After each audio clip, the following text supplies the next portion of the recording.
Hello বন্ধুরা, আজকে আমি নিয়ে চলে এসেছি আরও একটা রেসিপি তোমাদের কাছে। আজকে আমি রান্না করব চিংড়ি ভাপা। চিংড়ি ভাপা বানানোর জন্য নিয়ে নিয়েছি এখানে 400 গ্রাম চিংড়ি মাছ, আর নিয়ে নিয়েছি লবণ, হলুদ, কালো সর্ষে, সাদা সর্ষে, পোস্ত, কাঁচা লঙ্কা আর নারকেল, আর এখানে নিয়ে নিয়েছি সর্ষের তেল। প্রথমে আমি খুব ভালো করে চিংড়ি মাছের খোসাগুলো ছাড়িয়ে নেব। চিংড়ি মাছের মাথাটা ছাড়িয়ে নিয়ে খোসাটা একটুখানি খুলে নিয়ে লেজটা ধরে টেনে দিলেই কিন্তু চিংড়ি মাছগুলো খুব ভালোভাবে ছেড়ে যায়। চিংড়ি মাছ ছাড়ানো কিন্তু খুবই সহজ আর খুব তাড়াতাড়ি ছাড়ানো হয়। এইভাবে আমি সমস্ত চিংড়ি মাছগুলো ছাড়িয়ে নেব। চিংড়ি মাছ খেতে আমরা কম বেশি সকলেই ভালোবাসি, তাই আমার এই চিংড়ি ভাপার ভিডিওটা দেখার জন্য অনুরোধ রইল। আপনারা অবশ্যই করে পুরো ভিডিওটা দেখুন। সমস্ত চিংড়ি মাছ আমার ছাড়ানো হয়ে গেছে। এবার আমি মাছের মধ্যে লবণ হলুদ মাখিয়ে নেব।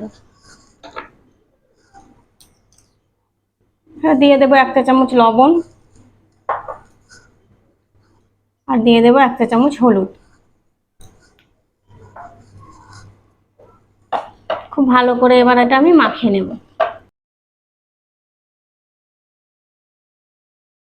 চিংড়ি মাছে লবণ হলুদ মাখানো হয়ে গেছে, এটা 10 মিনিটের জন্য রেখে দেব। এখানে নিয়ে নিয়েছি একটা মিক্সার বোল, এর মধ্যে দিয়ে দেব কালো সর্ষে 1 চামচ, আর দিয়ে দেব 1 চামচ হলুদ সর্ষে বা সাদা সর্ষে, আর দিয়ে দেব পোস্ত।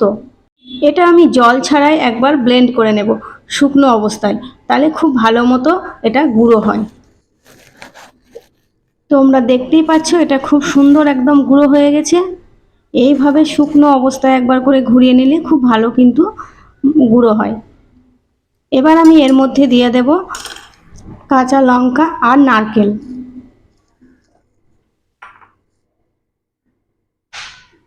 এবার আমি এর মধ্যে অল্প পরিমাণে জল দিয়ে আবারও এটা ব্লেন্ড করে নেব।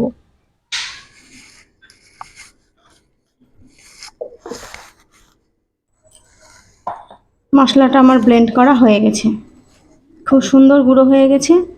এবার এখানে আমি নিয়ে নিয়েছি একটা টিফিন কৌটো। এবার আমি বেটে রাখা মশলাটা টিফিন কৌটোর মধ্যে দিয়ে দেব।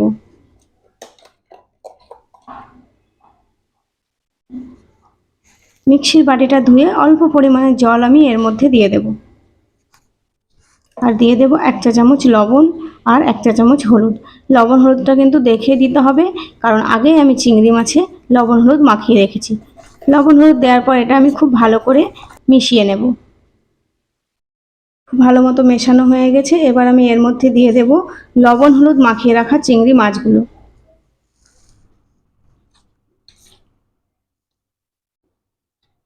চিংড়ি মাছগুলো আমার দেওয়া হয়ে গেছে। এর মধ্যে দিয়ে দেব 2 থেকে 3 চামচ মতো সর্ষের তেল, আর দিয়ে দেব বেশ কয়েক পিস কাঁচা লঙ্কা। কাঁচা লঙ্কাগুলো আমি চিড়ে নিয়েছি। চিংড়ি ভাপা বানানোর জন্য সর্ষের তেল দিলেই কিন্তু খুব ভালো হয়। এবার আমি এর মধ্যে ঢাকনা লাগিয়ে দেব। গ্যাসের মধ্যে কড়াইয়ে জল বসিয়ে দিয়েছি। জলের মধ্যে দিয়ে দিলাম একটা স্ট্যান্ড। স্ট্যান্ডের উপর এবার আমি টিফিন কৌটোটা বসিয়ে দেব। এবার আমি এর মধ্যে ঢাকা দিয়ে দেব। বেশ কিছুক্ষণ পর এসে আমি ঢাকাটা খুলে নিলাম।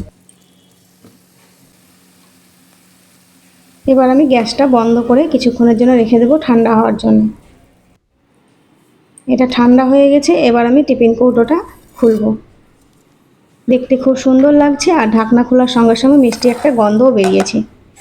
এইভাবে চিংড়ি ভাপা রান্না করলে খেতে কিন্তু অসাধারণ স্বাদ হয়, আর গরম গরম ভাতের সঙ্গে তো কোনো কথাই নেই, অসাধারণ লাগে খেতে। তাই অবশ্যই তোমরা একবার বাড়িতে ট্রাই করবে। আমার এই চিংড়ি ভাপার রেসিপি তোমাদের ভালো লাগলে ভিডিওটিতে একটি লাইক আর আমার চ্যানেলটিকে সাবস্ক্রাইব করে পাশে থাকা বেল আইকনটি ক্লিক করে অল করে দেবে, যাতে আমার ভিডিও নোটিফিকেশন সবার আগে তোমাদের কাছে পৌঁছে যায়।